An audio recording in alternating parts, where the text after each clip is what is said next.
tipping.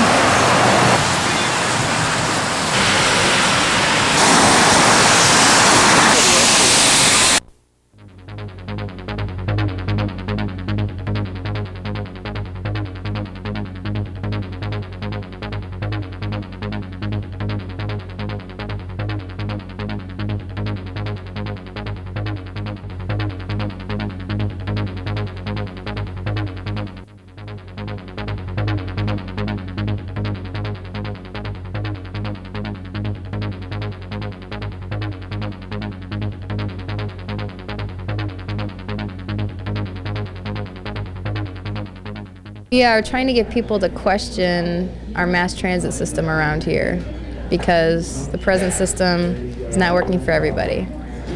We're trying to get people to, well, number one, support the millage vote in April, but just in general, trying to get them to question their own practices. Riding around in single occupancy cars all the time is not the smartest thing to do.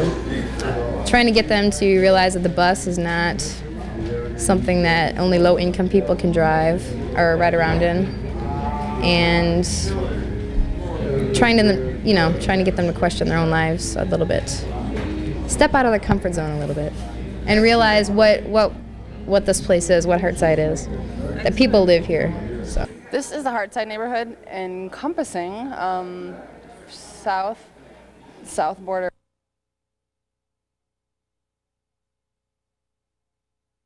And I think it probably has a little bit differing definitions, but primarily low income and homeless population in the area, and it's one of the most densely populated areas in Grand Rapids. Still not looked upon as a residential area, though, looked upon as more commercial space. So typically things are ignored. The neighborhood association isn't funded as a lot of other places are, and there's not a lot of support given to the neighbors themselves because it's deemed as a very transient area. So no one really gives a shit, frankly, except the police that are stationed to come down here. But regardless, the main stretch of the road here that we all cross every day, Division, has been transformed into an alternative stretch of highway right now, which is the center of our neighborhood. So my concern and how I got introduced to Media Mouse is because, you know, the disruption now of our neighborhood. So we're trying to pull together some of the neighbors and some of the local activists and things like that to get people rallied around, you know, alternative means of transportation, to let people know, hey, you're in our neighborhood, this isn't, you know, just another stretch of road for you to jam up.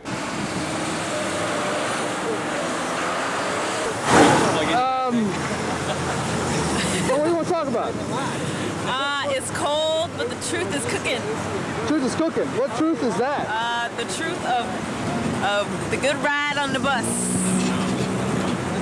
People have been pretty receptive to the messages? Yeah, I mean, I haven't had many turn downs. I've had smiling faces, people interested, despite the grumpiness of the after work hours.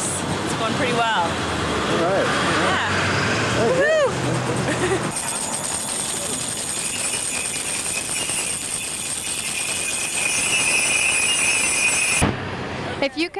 If you could just introduce yourself and tell us why you decided to come out and stand in the freezing cold with us today. Okay, my name is Linda Williams, and I decided to do this because I believe that it's important that we come out here and just remind people that, you know, Hartside is a good area too, and that we need to talk about, you know, like carpooling and taking the Grand Rapids bus line, and, you know, being cautious of the safety for people, the pedestrians that are walking. This is very important too, and that we're an okay people and not to be afraid of us. Yes, thank you very much. That was great. And I ride the bus every day, and I'm just getting off from work. And I wish the bus would run a little bit long that way, because we get a second shift job.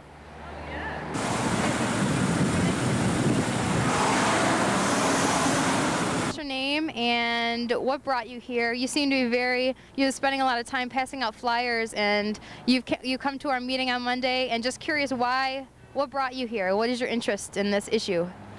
My name is Patricia Meeks, and I'm with a Heartside community here. I live downtown, and my interest is trying to get everybody to notice in their cars and on the radio stations to please watch out for us pedestrians, because they move the green light out a little bit further, and you can go faster, but less time for us pedestrians.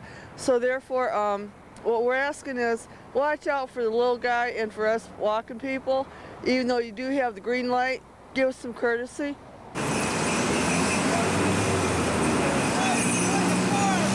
Yeah.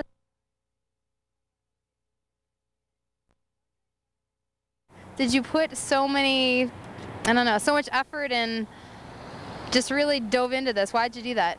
Because I think we have a fighting chance at getting Act 196 April 11th passed. That'll bring our bus service up to 11:30 at night and give us Sunday service of some alternate modes of transportation besides vehicles. We shouldn't have to drive wherever we go. When I first moved here, I thought it was kind of disgusting that there's barely a bus service. So if we do have a fighting chance here, all we have to do is, break the camel's back and get our bus service here, and this community will be a lot more efficient and hopefully less crowded and polluted. If you can Judy, just say a little bit why you're here. You have a great sign there. Make a friend share your car. What's your reasoning for spending your time out here on the coldest day of the year?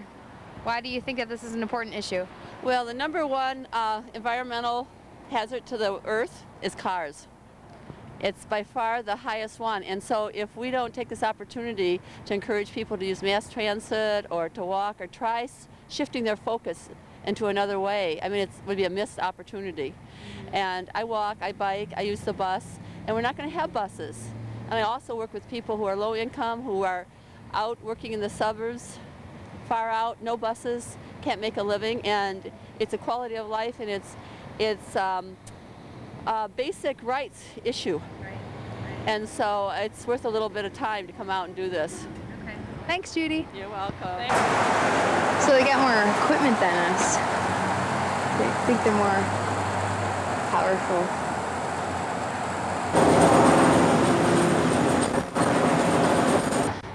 Hello, we're from Media Mouse, wondering if we can interview you. I'm the Grand Rapids Press. How about if I interview you? Well, I asked you first. Can we interview you? Yeah, go ahead. I don't mind. Okay. First of all, wondering what you're doing here at this event. How did you find out about it, and what's your interest here? Well, I cover the Hartside neighborhood for the Grand Rapids Press, so I've heard about it just because I'm in the neighborhood quite a bit. Okay. And just curious about the Grand Rapids Press in general. Would they, do you know who owns the Grand Rapids Press?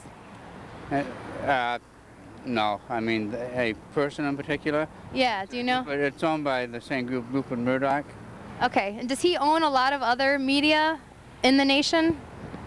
Yeah, he does.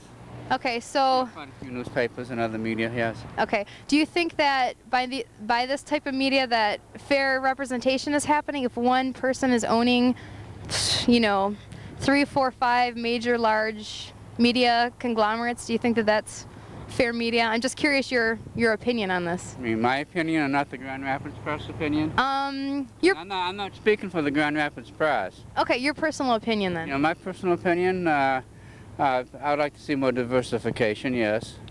As far as whether the Grand Rapids Press is going to provide fair media coverage, I think we will, regardless of who owns us. Road live. Getting that money at good use. Yeah.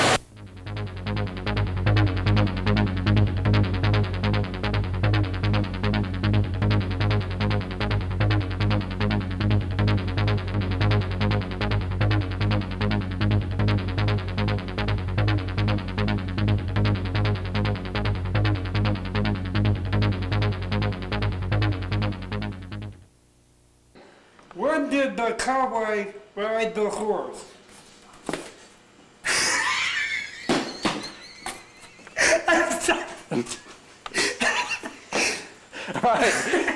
two. Take two. I don't take two and see me. You're all right. You want to start over? You want to start over? Why did the horse... Okay, take three. This is great credits. Right. Go ahead. Why did the cowboy ride the horse? Because the horse was too heavy to carry. Why did the turkey cross the road? Because he wanted to prove he wasn't chicken. Well, I'm going to give credit where credit is due. Whenever you're ready, Rodney.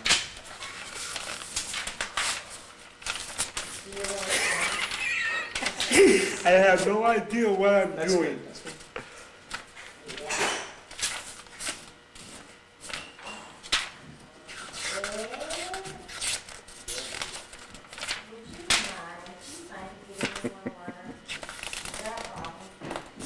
Hey, Ma.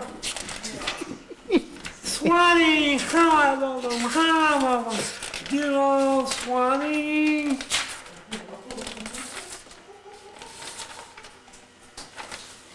I'm going to put this one upside down. Rodney. This has been a Media Mouse production.